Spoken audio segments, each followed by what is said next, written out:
Kan du visa Isa hur man spelar? Mm. Ja, kan du visa Isa? Så.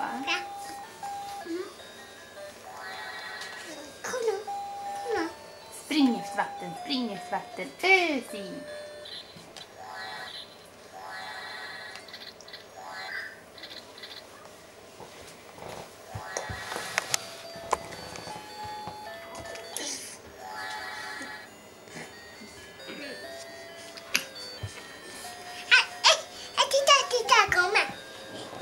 Mm. Hopp, hopp. Kan du göra spring efter vatten med Isa då? Springa vatten. Ja, spring efter vatten. Kan du göra det? Vad är Isas fötter? Ja, spring efter vatten. Oj, försiktigt Liv. Spring efter vatten. Ösur, ösia. Tappade hon strumporna eller tofflan?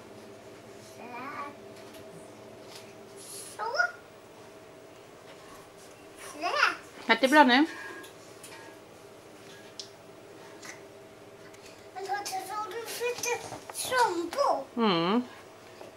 Jag ska sko strumpor. Ja. Så här. Så.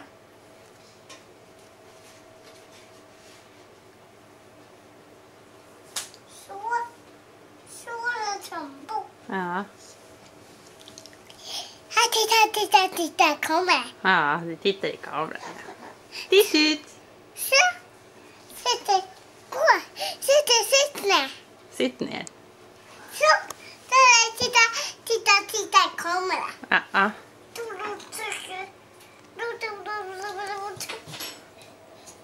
Och det.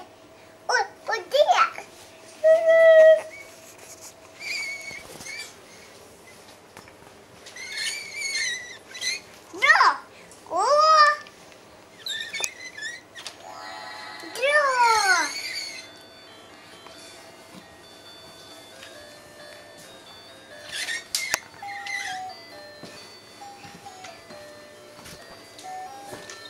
Oj, kör inte på Isa där nu.